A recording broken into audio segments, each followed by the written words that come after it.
The 5 Jars by M.R. James. Chapter 1. The Discovery. My dear Jane, you remember that you were puzzled when I told you I had heard something from the owls. Or, if not puzzled, for I know you have some experience of these things, you were at any rate anxious to know exactly how it happened. Perhaps the time has now come for you to be told. It was really luck, and not any skill of mine, that put me in the way of it. Luck, and also being ready to believe more than I could see. I have promised not to put down on paper the name of the wood where it happened. That can keep till we meet. But all the rest I can tell exactly as it came about. It is a wood with a stream at the edge of it. The water is brown and clear. On the other side of it are flat meadows, and beyond these a hillside quite covered with an oak wood. The stream has alder trees along it, and is pretty well shaded over. The sun hits it in places, and makes flecks of light through the leaves. The day I am thinking of was a very hot one, in early September. I had come across the meadows with some idea of sitting by the stream and reading. The only change in my plans that I made was that instead of sitting down I lay down, and instead of reading I went to sleep. You know how sometimes, but very, very seldom, you see something in a dream which you are quite sure is real. So it was with me this time. I did not dream any story or see any people. I only dreamt of a plant. In the dream no one told me anything about it. I just saw it, growing under a tree. A small bit of the tree root came into the picture, an old, gnarled root covered with moss, and with 3 sort of eyes in it, round holes trimmed with moss. You know the kind. The plant was not one I should have thought much about, though certainly it was not one that I knew. It had no flowers or berries, and grew quite squat in the ground, more like a yellow aconite without the flower than anything else. It seemed to consist of a ring of 6 leaves, spread out pretty flat, with 9 points on each leaf. As I say, I saw this quite clearly, and remembered it because 6 times 9 makes 54, which happens to be a number which I had a particular reason for remembering at that moment. Well, there was no more in the dream than that, but such as it was, it fixed itself in my mind like a photograph, and I was sure that if ever I saw that tree root and that plant, I should know them again. And though I neither saw nor heard anything more of them than I have told you, it was borne in upon my mind that the plant was worth finding. When I woke up, I still lay, feeling very lazy, on the grass, with my head within a foot or 2 of the edge of the stream, and listened to its noise, until in 5 or 6 minutes, whether I began to doze off again or not does not much matter, the water sound became like words, and said, "Trickle up," an immense number of times. It pleased me, for though in poetry we hear a deal about babbling brooks, and though I am particularly fond of the noise they make, I never was able before to pretend that I could hear any words. And when I did finally get up and shake myself awake, I thought I would anyhow pay so much attention to what the water said as to stroll up the stream instead of down. So I did. It took me through the flat meadows, but still along the edge of the wood, and still every now and then I heard the same peculiar noise, which sounded like "trickle up." Not so very long after I came to a place where another stream ran out of the wood into the one I had been following, and just below the place where the 2 joined there was not a bridge, but a pole across, and another pole to serve as a rail, by which you could cross without trouble. I did cross, not thinking much about it, but with some idea of looking at this new little stream, which went at a very quick pace, and seemed to promise small rapids and waterfalls a little higher up. Now, when I got to the edge of it, there was no mistake. It was saying "trickle up," or even "track up," much plainer than the old one. I stepped across it, and went a few yards up the old stream. Before the new one joined it, it was saying nothing of the kind. I went back to the new one. It was talking as plain as print. Of course there were no 2 words about what must be done now. Here was something quite new, and even if I missed my tea, it had got to be looked into. So I went up the new stream into the wood. Though I was well on the lookout for unusual things, in particular the plant, which I could not help thinking about, I cannot say that there was anything peculiar about the stream, or the plants, or the insects, or the trees, except the words which the water was saying, so long as I was in the flat part of the wood.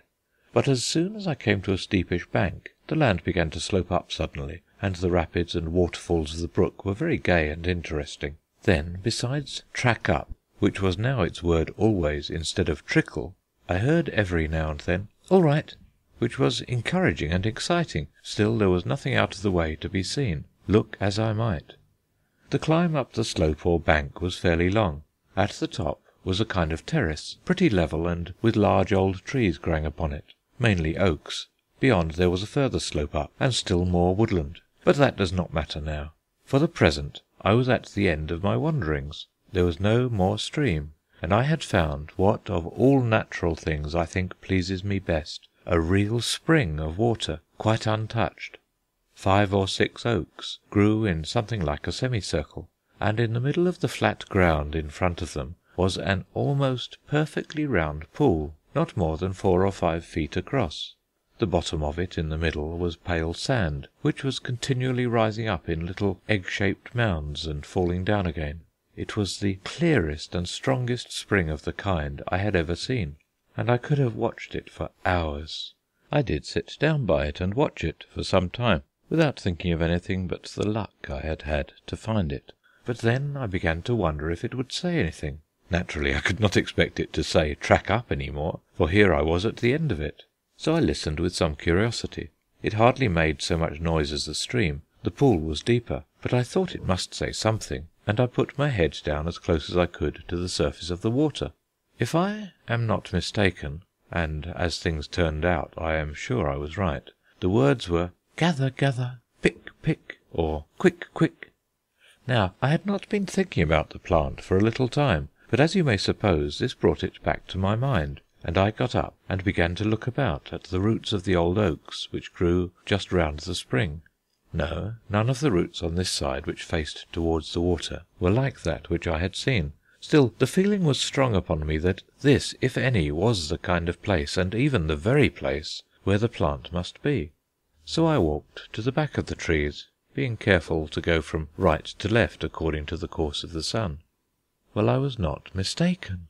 At the back of the middlemost oak tree there were the roots I had dreamt of, with the moss and the holes like eyes, and between them was the plant. I think the only thing which was new to me in the look of it was that it was so extraordinarily green. It seemed to have in it all the greenness that was possible, or that would be wanted, for a whole field of grass. I had some scruples about touching it. In fact, I actually went back to the stream and listened to make sure that it was still saying the same thing. Yes, it was. "Gather, gather, pick." But there was something else every now and then which I could not for the life of me make out at first. I lay down, put my hand round my ear, and held my breath. It might have been bark tree, or dark tree, or cask free. I got impatient at last, and said, "Well, I'm very sorry, but do what I will, I cannot make out what you're trying to say." Instantly a little spurt of water hit me on the ear, and I heard as clear as possible what it was. "Ask tree." I got up at once. "I beg your pardon," I said. "Of course, thank you very much." And the water went on saying, "Gather, gather, all right, dip, dip." After thinking how best to greet it, I went back to the oak, stood in front of it, and said, of course baring my head, "Oak, I humbly desire your good leave to gather the green plant which grows between your roots. If an acorn falls into this my right hand," which I held out, "I will count it that you answer yes, and give you thanks." The acorn fell straight into the palm of my hand. I said, "I thank you, oak. Good growth to you. I will lay this your acorn in the place whence I gather the plant." Then very carefully I took hold of the stalk of the plant, which was very short, for, as I said, it grew rather flat on the ground, and pulled, and to my surprise it came up as easily as a mushroom. It had a clean round bulb, without any rootlets, and left a smooth neat hole in the ground, in which, according to promise, I laid the acorn, and covered it with earth. I think it very likely that it will turn into a second plant. Then I remembered the last word of the spring, and went back to dip the plant in it. I had a shock when I did so, and it was lucky I was holding it firm, for when it touched the water it struggled in my hand, like a fish or a newt, and almost slipped out. I dipped it 3 times, and thought I felt it growing smaller in my hand, and indeed when I looked at it I found it had shut up its leaves and curled them in quite close, so that the whole thing was little more than a bulb. As I looked at it, I thought the water changed its note and said, "That'll do, that'll do."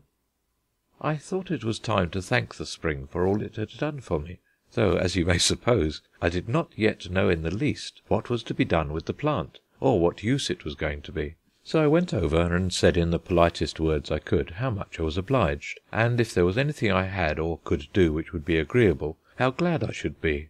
Then I listened carefully, for it seemed by this time quite natural that I should get some sort of answer. It came. There was a sudden change in the sound, and the water said clearly and rapidly, "Silver, silver, silver, silver." I felt in my pocket. Luckily I had several shillings, sixpences, and half-crowns. I thought the best way was to offer them all, so I put them in the palm of my right hand and held it under the water, open, just over the dancing sand. For a few seconds the water ran over the silver without doing anything, only the coins seemed to grow very bright and clean. Then one of the shillings was very neatly and smoothly slid off, and then another, and a sixpence. I waited, but no more happened, and the water seemed to draw itself down and away from my hand, and to say, "All right." So I got up. The 3 coins lay on the bottom of the pool, looking brighter than even the newest I have ever seen, and gradually, as they lay there, they began to appear larger. The shillings looked like half-crowns, and the sixpence like a shilling. I thought for a moment that it was because water magnifies, but I soon saw that this could not be the reason, for they went on growing larger, and of course thinner, until they finally spread into a kind of silver film all over the bottom of the pool. And as they did so, the water began to take on a musical sound, much like the singing that comes when you wet your finger and draw it round the edge of a finger-glass at dessert, which some people's idea of table manners allows them to do. It was a pretty sight and sound, and I listened and looked for a long time. But all this time what had become of the plant? Why, when I gave the silver to the spring, I had wrapped the plant carefully in a silk handkerchief and put it safe in my breast pocket. I took the handkerchief out now, and for a moment I was afraid the plant was gone. But it was not. It had shrunk to a very small, whitey green ball. Now what was to be done with it? Or rather, what could it do? It was plain to me that it must have a strange and valuable property or virtue, since I had been put on its track in such a remarkable way. I thought I could not do better than ask the spring. I said, "O spring of water, have I your good leave to ask what I should do with this precious plant to put it to the best use?" The silver lining of the spring made its words much easier to catch when it said anything, for I should tell you that for the most part now it did not speak, or not in any language that I could understand, but rather sang, and it now said, "Swallow, swallow, drink, swallow." Prompt obedience, dear Jane, has always been my motto, as it is doubtless yours, and I at once laid myself down, drank a mouthful of water from the spring, and put the little bulb in my mouth. It instantly grew soft and slipped down my throat. How prosaic! I have no idea what it tasted like. And again I addressed the spring. "Is there anything more for me to do?" "No, no, no, no, you'll see, you'll see. Goodbye, goodbye," was the answer which came at once. Accordingly I once more thanked the spring, wished it clear water, no mud, no tramplings of cattle, and bade it farewell. But, I said, I should hope to visit it again. Then I turned away and looked about me, wondering whether, now that I had swallowed the mysterious plant, I should see anything different. The only thing I noticed was due, I supposed, not to the plant, but to the spring. But it was odd enough. All the trees hard by were crowded with little birds of all kinds, sitting in rows on the branches, as they do on telegraph wires. I have no doubt they were listening to the silver bell in the spring. They were quite still, and did not take any notice when I began to walk away. I said, you will remember, that the ground I was on was a sort of flat terrace at the top of a steep slope. Now at one end this terrace just went down into the wood, but at the other end there was a little mound or hillock, with thick underwood behind it. I felt a curiosity, an inclination, to walk that way. I have very little doubt that the plant was at the bottom of it. As I walked, I looked at the ground, and noticed a curious thing. The roots of the plants and grasses seemed to show more than I was accustomed to see them. It was not a great way to the hillock. When I got to it, I wondered why I had gone, for there was nothing odd about it. Still, I stepped on to the top, and then I did see something. namely, a square flat stone just in front of my feet. I poked at it with my walking stick, but somehow I did not seem to touch it, nor was there any scraping noise. This was funny. I tried again, and now I saw that my stick was not touching it at all. There was something in between. I felt with my hands, and they met with what seemed like grass and earth, certainly not like stone. Then I understood. The plant was the one which makes you able to see what is under the ground. I need not tell you all I thought, or how surprising and delightful it was. The first thing was to get at the flat stone and find out what was underneath it. Accordingly, what with a knife and what with my fingers, I soon had it uncovered. It was 4 or 5 inches under the surface. There were no marks on it. It measured more than a foot each way. I lifted it. It was the cover of a sort of box, with bottom and sides each made of a slab just like the lid. In this box was another, made of some dark metal, which I took to be lead. I pulled it out, and found that the lid of the box was all of one piece with the rest, like a sardine tin. Evidently I could not open it there and then. It was rather heavy, but I did not care, and I managed without too much inconvenience to carry it home to the place I was lodging in. Of course I put back the stone neatly, and covered it up with earth and grass again. I was late for tea, but I had found what was better than tea. The end of Chapter 1. Chapter 2. The First Jar. That night I waited till the moon was up before trying to open the box. I do not well know why, but it seemed the right thing, and I followed my instinct, feeling that it might be the plant that made me think as I did. I drew up the blind and laid the box on a table near the window, where the moon shone full on it, and waited to see if anything else occurred to me. Suddenly I heard a sort of metallic snap. I went and looked at the box. Nothing appeared on the side nearest to me, but when I turned it round I saw that all along the side which the moon had shone upon there was a line along the metal. I turned another side to the moonlight, and another snap came in 2 or 3 minutes. Of course I went on. When the moon had made a groove on all 4 sides, I tried the lid. It would not come off yet, so there was nothing to be done but continue the process. 3 times I did it. Every side I turned to the moon thrice, and when that was done, the lid was free. I lifted it, and what did I see in the box? All this writing would be very little use if I did not tell you, so it must be done. There were 5 compartments in the box. In each of them was a little jar or vase of glass, with a round body, a narrow neck, and spreading out a little at the top. The top of each was covered with a plate of metal, and on each plate was a word or 2 in capital letters. On the one in the middle there were the words unge oculos. The other jars had 1 word apiece: aures, linguam, frontem, pectus. Now many years ago I took great pains to learn the Latin language, and on many occasions I have found it most useful, whatever you may see to the contrary in the newspaper. But seldom or never have I found it more useful than now. I saw at once that the words meant anoint the eyes, the ears, the tongue, the forehead, the chest.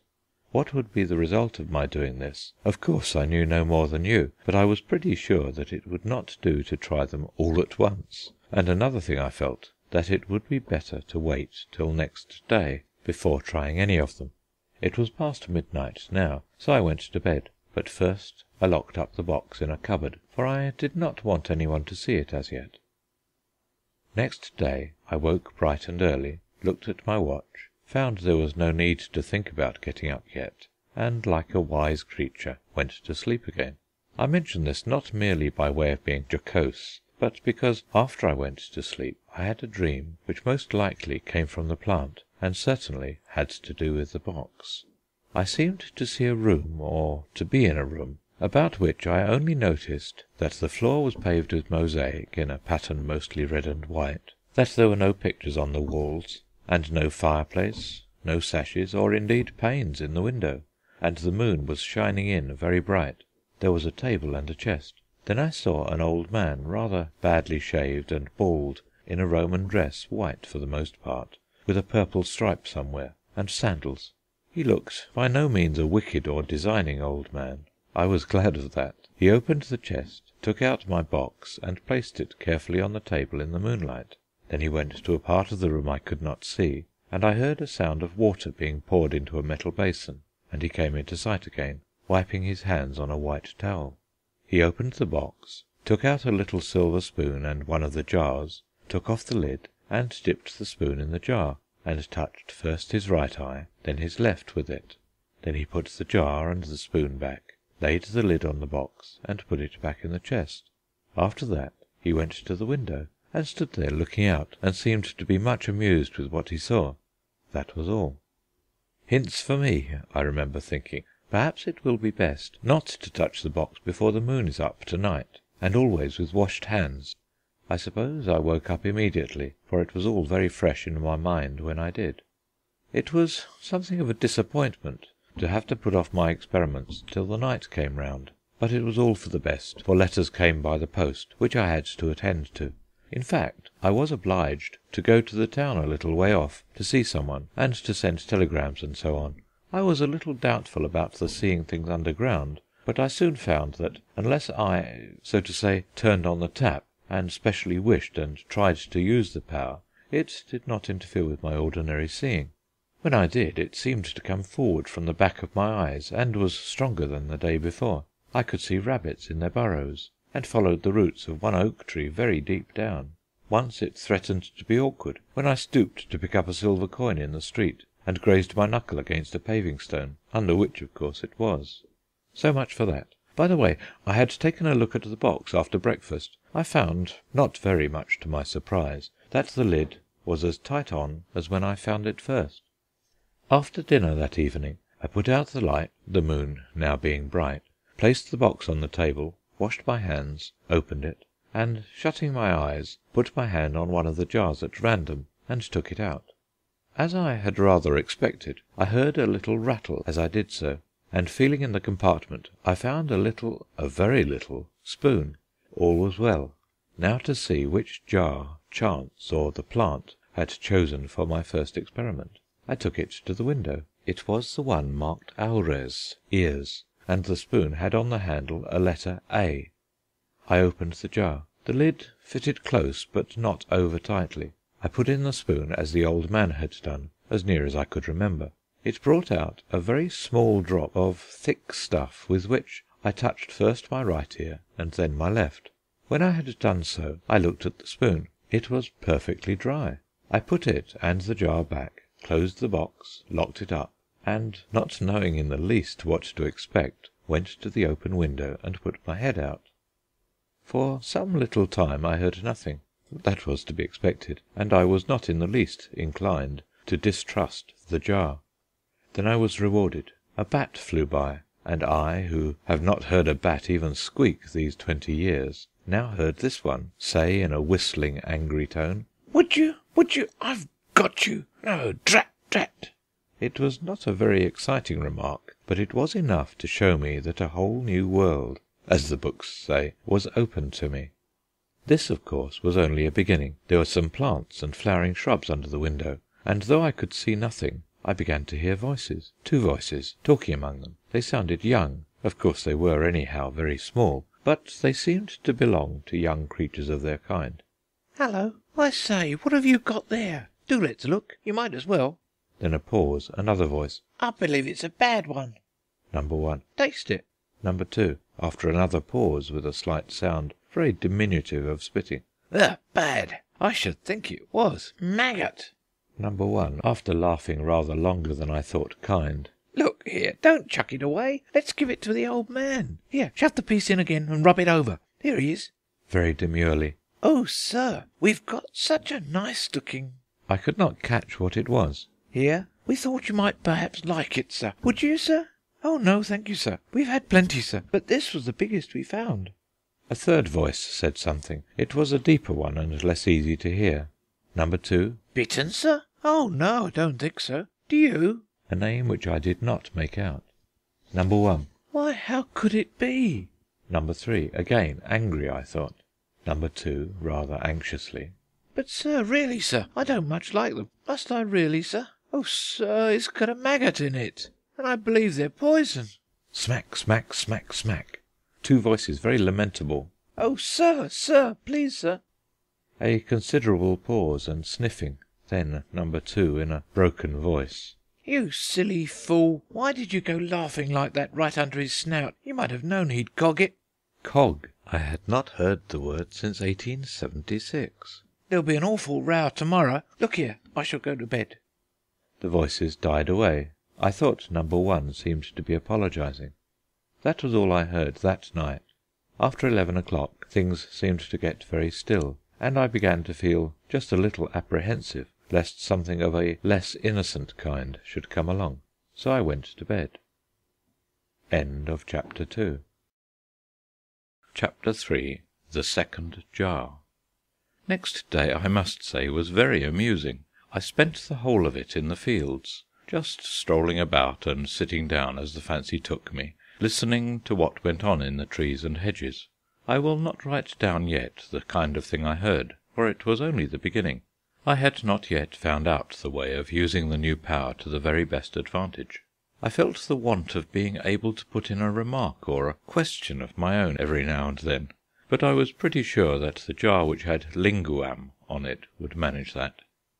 Very nearly all the talking I heard was done by the birds and animals, especially the birds. But perhaps half a dozen times, as I sat under a tree or walked along the road, I was aware of voices which sounded exactly like those of people, some grown up and some children, passing by or coming towards me and talking to each other as they went along. Needless to say, there was nothing to be seen, no movement of the grass and no track on the dusty road, even when I could tell exactly where the people who owned the voices must be. It interested me more than anything else to guess what sort of creatures they were, and I determined that the next jar I tried should be the I one. Once, I must tell you, I ventured to say "Good afternoon" when I heard a couple of these voices within a yard of me. I think the owners must nearly have had a fit. They stopped dead. One of them gave a sort of cry of surprise, and then I believe they ran or flew away. I felt a little breath of wind on my face, and heard no more. It wasn't, as I know now, that they couldn't see me, but they felt much as you would if a tree or a cow were to say "Good afternoon" to you. When I was at supper that evening, the cat came in, as she usually did, to see what was going on. I had always been accustomed to think that cats talk when they mew, dogs when they bark, and so on. It is not so at all. Their talking is almost all done, except when they are in a great state of mind, in a tone which you cannot possibly hear without help. Mewing is for the most part only shouting without saying any words. Purring is, as we often say, singing. Well, this cat was an ordinary, nice creature, tabby, and in she came and sat watching me while I had soup. To all appearance she was as innocent as a lamb, but no matter for that. What she was saying was something of this kind: "Get on with it, do. Shove it down, lap it up. Who cares about soup? Get to business. I know there's fish coming." When the fish actually came, there was a great deal of good feeling shown at first. Oh, how much we have to be thankful for, all of us, have we not? Fish, fish! What a thought! Dear, kind, generous people, all around us, all striving to supply us with what is best and pleasantest for us. Then there was a silence for a short time. Then, in a somewhat different tone, I heard, "Ah, dear, the longer I live, the wiser I find it is not to expect too much consideration from others. Self-love, how few, how terribly few are really free from it. The nature that knows how to take a hint, how rare it is." Another short silence, and then, "There you go, another great bit. I wonder you don't choke or burst. Disgusting! A good scratch all down your horrible fat cheek is what you want, and I know some cats that would give it to you. No more notion how to behave than a cockroach." About this time I rang the bell, and the fish was taken away. The cat went too, circling round the maid with trusting and childlike glances, and I heard her saying in the former tone, "Well, I dare say after all there are some kind hearts in the world, some that can feel for a poor weary creature, and know what a deal of strength and nourishment even the least bit of fish can give." And I lost the rest. When the time came, and the box was open once more, I duly anointed my eyes, and went to the window. I knew something of what I might expect to see, but I had not realized at all how much of it there would be. In the first place, there were a great many buildings, in fact a regular village, all about the little lawn on which my window looked. They were, of course, not big. Perhaps 3 feet high was the largest size. The roofs seemed to be of tiles, the walls were white, the windows were brightly lighted, and I could see people moving about inside. But there were plenty of people outside too, people about 6 inches high, walking about, standing about, talking, running, playing some game which might have been hockey. These were on levelled surfaces, for the grass, neatly kept as it was, would have come half-way up their legs. And there were some driving along smooth tracks in carriages drawn by horses of the right size, which were really the most charming little animals I ever saw. You may suppose that I should not soon have got tired of watching them, and listening to the little treble buzz of voices that went on, but I was interrupted. Just in front of me I heard what I can only call a snigger. I looked down, and saw 4 heads supported by 4 pairs of elbows, leaning on the window-sill and looking up at me. They belonged to 4 boys who were standing on the twigs of a bush that grew up against the wall, and who seemed to be very much amused.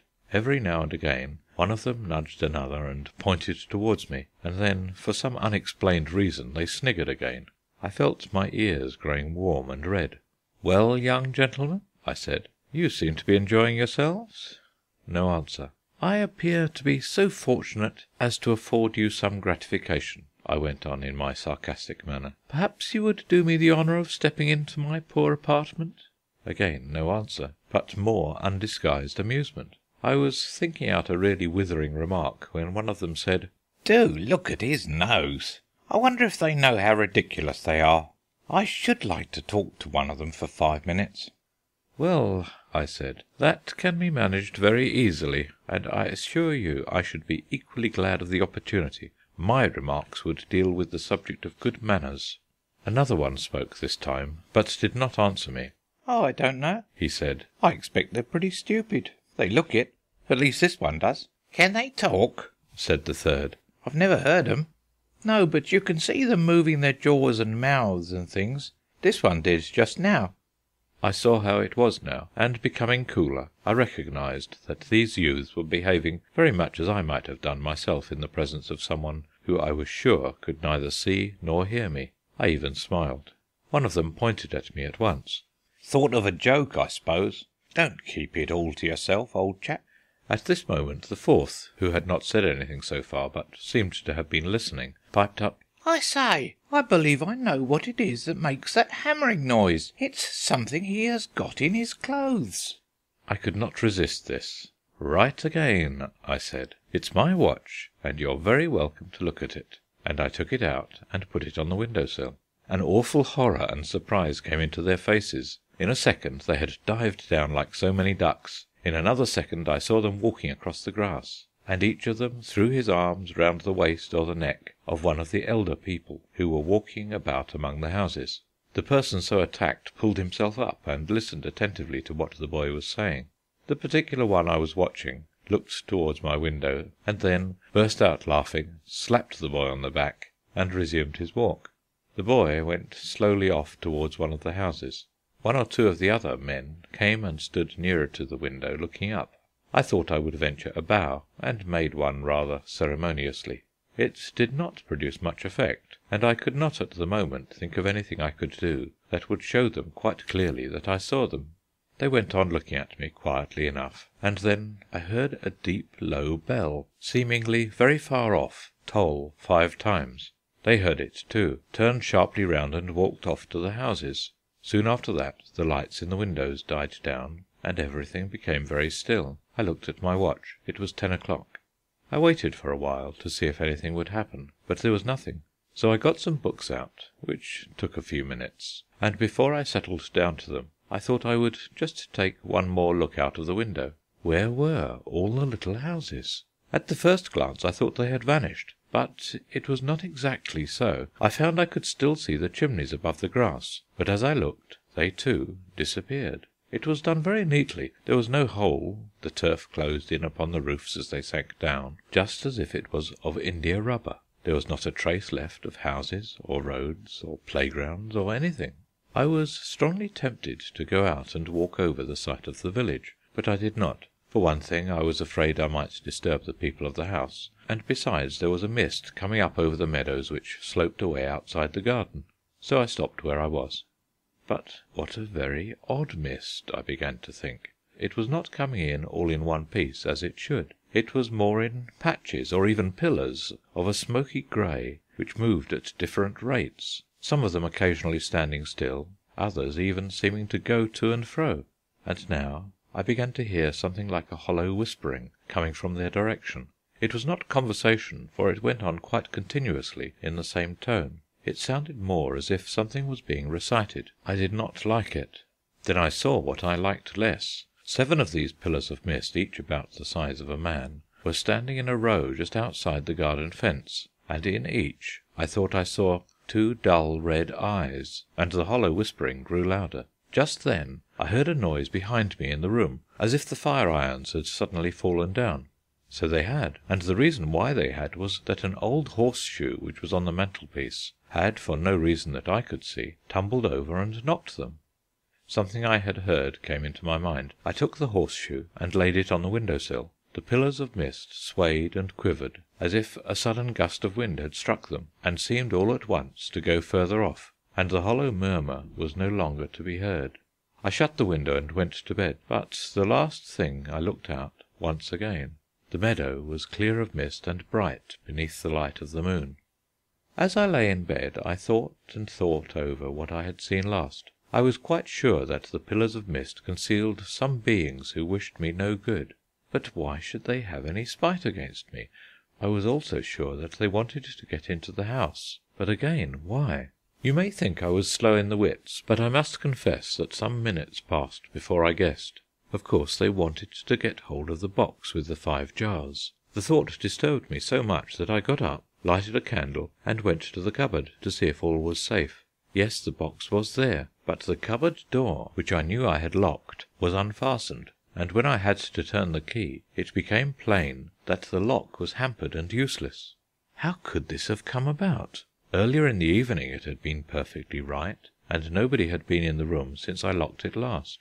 Whoever had done it, they had made the cupboard no safe place for the box. I took it into the bedroom, and after a minute's thought cleared out a space in a suitcase which I had brought with me, locked it in that, and put the key on the ring of my watch chain. Watch and all went under my pillow, and once more I got into bed. End of Chapter 3. Chapter 4. The Small People.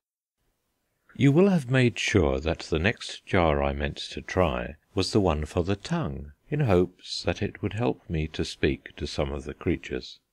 Though I looked forward to the experiment very much, and felt somewhat restless until I had made it, I did get a good deal of amusement out of what I saw and heard the next day.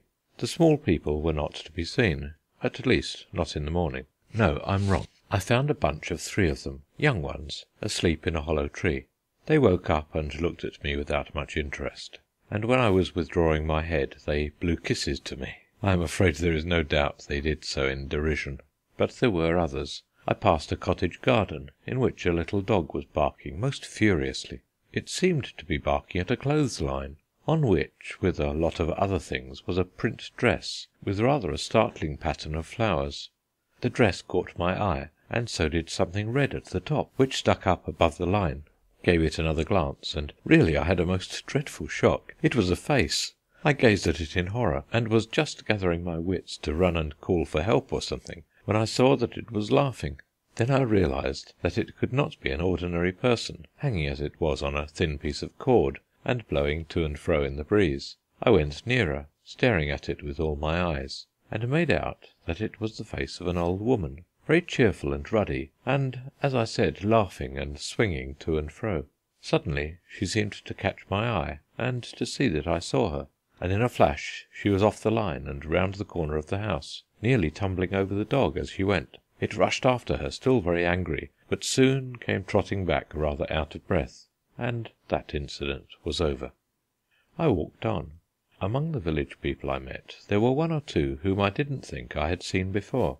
Elderly, bright-eyed people they were, who seemed very much surprised when I said good morning to them, and stopped still, looking after me when I passed on. At last, some little way outside the village, I saw in the distance the same bright-coloured dress that had been on the clothesline. The person who wore it was going slowly and looking in the grass and hedges, and sometimes stooping to pick a plant, as it seemed.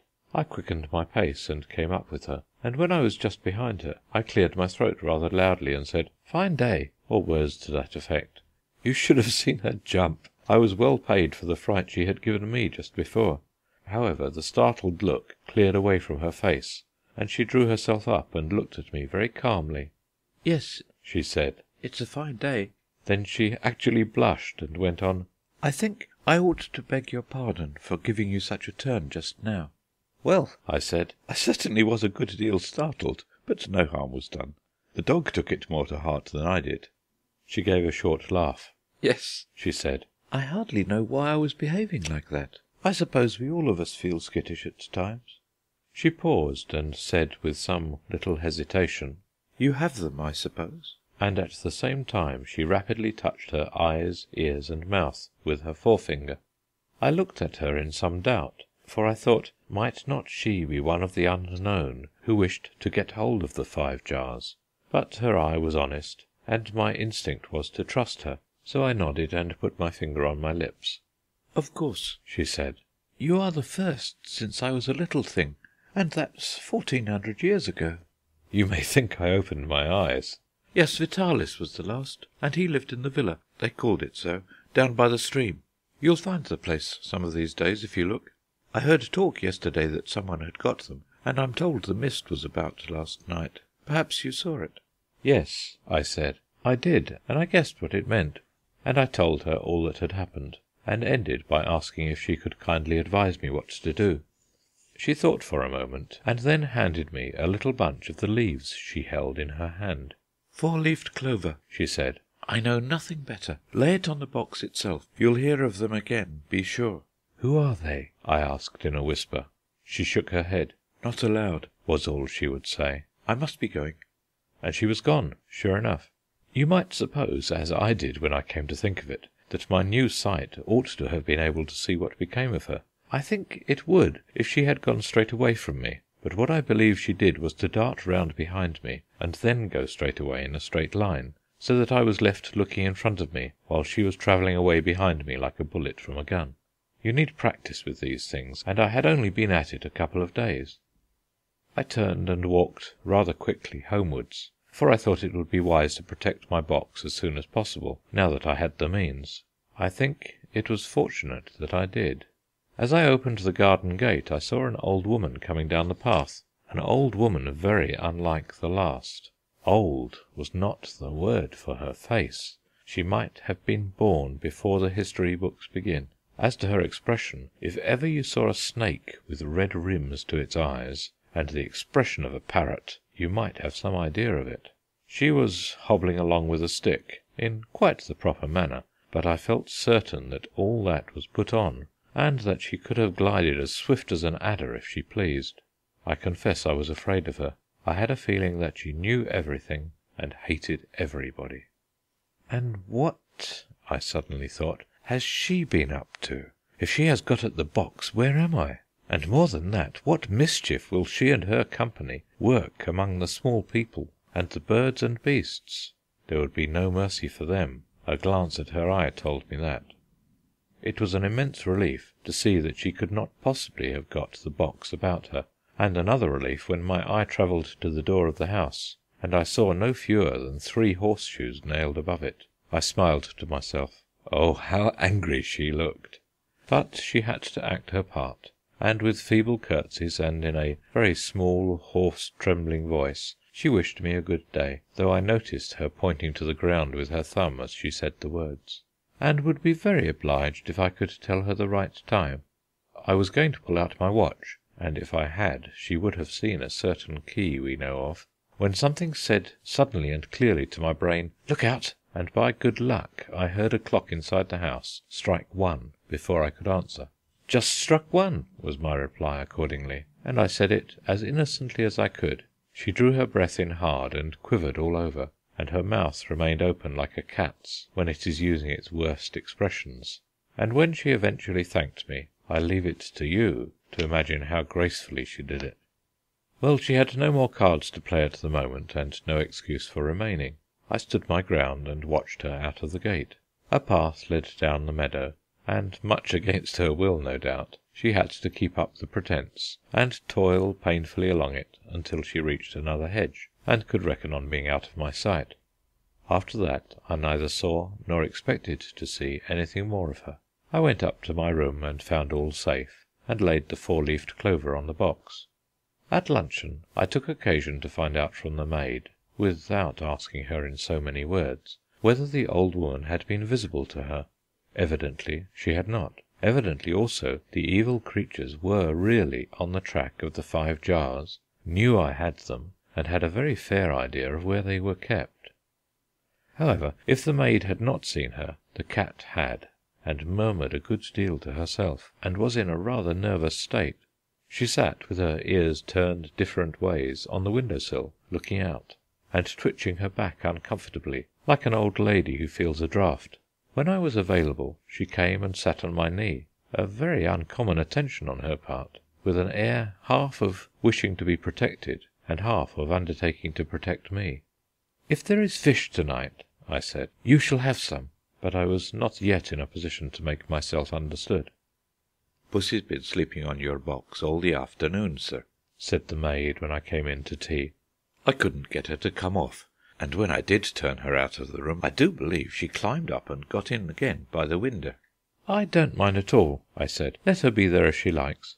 And indeed I felt quite grateful to the cat. I don't know that she could have done much if there had been any attempt on the box, but I was sure her intentions were good. There was fish that evening, and she had a good deal of it. She did not say much that I could follow, but chiefly sang songs without words. Not to go over the preliminaries again, I did, when the proper time came, touch my tongue with the contents of the 3rd jar. I found that it worked in this way. I could not hear what I was saying myself when I was talking to an animal. I only thought the remark very clearly, and then I felt my tongue and lips moving in an odd fashion, which I can't describe. But with the small people in human shape it was different. I spoke in the ordinary way to them, and though I dare say my voice went up an octave or two, I can't say I perceived it. The village was there again to-night, and the life going on in it seemed much the same.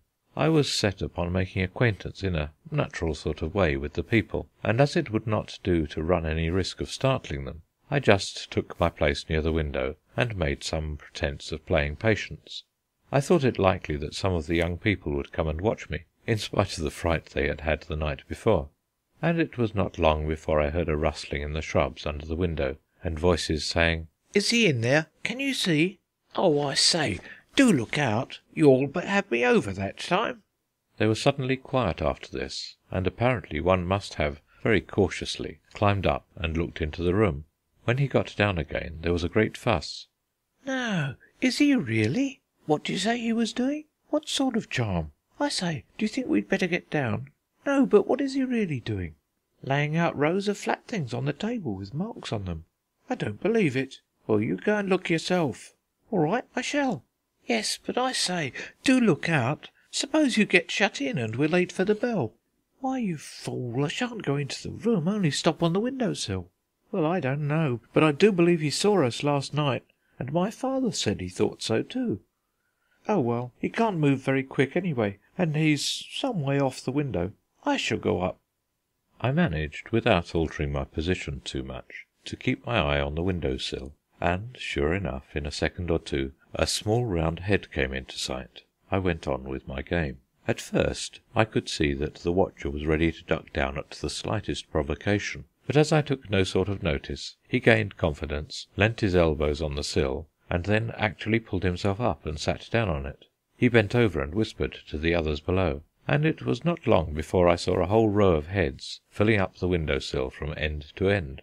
There must have been a dozen of them. I thought the time was come, and without moving, and in as careless a tone as I could, I said, "Come in, gentlemen, come in, don't be shy." There was a rustle, and 2 or 3 heads disappeared, but nobody said anything. "Come in if you like," I said again. "You can hear the bell quite well from here, and I shan't shut the window." "Promise," said the one who was sitting on the sill. "I promise, honour bright," I said, whereupon he made the plunge. First he dropped on to the seat of a chair by the window, and from that to the floor. Then he wandered about the room, keeping at a distance from me at first, and I have no doubt watching very anxiously to see whether I had any intention of pouncing on him. The others followed, first one by one, and then 2 or 3 at a time. Some remained sitting on the window-sill, but most plucked up courage to get down onto the floor and explore. I had now my first good chance of seeing what they were like. They all wore the same fashion of clothes, a tunic and close-fitting hose and flat caps, seemingly very much what a boy would have worn in Queen Elizabeth's time. The colours were sober, dark blue, dark red, grey, brown, and each one's clothes were of one colour all through. They had some white linen underneath, it showed a little at the neck. There were both fair and dark among them. All were clean and passably good-looking, 1 or 2 certainly handsome. The first comer was ruddy and auburn-haired, and evidently a leader. They called him Wag. I heard whispers from corners of the room, and appeals to Wag to explain what this and that unfamiliar object was, and noticed that he was never at a loss for an answer of some kind, correct or not. The fireplace, which had its summer dressing, was, it appeared, a rock garden. An old letter lying on the floor was a charm. Better not touch it. The waste-paper basket, not unnaturally, a prison. The pattern on the carpet was... oh, you wouldn't understand it if I was to tell you. Soon a voice, Wag's voice, came from somewhere near my foot. "I say, could I get up on the top?" I offered to lift him, but he declined rather hastily, and said my leg would be all right if I didn't mind putting it out a bit sloping, and he then ran up it on all fours. He was quite a perceptible weight, and got onto the table from my knee without any difficulty.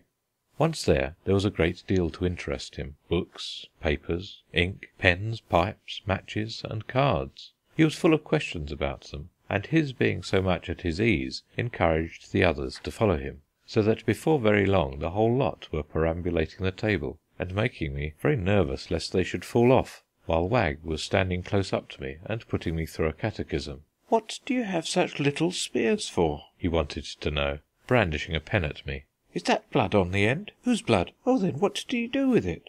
Let's see. Only that?" when I wrote a word or two. "Oh, you could tell me about it another time. Now I want to know what these clubs in the chest are for."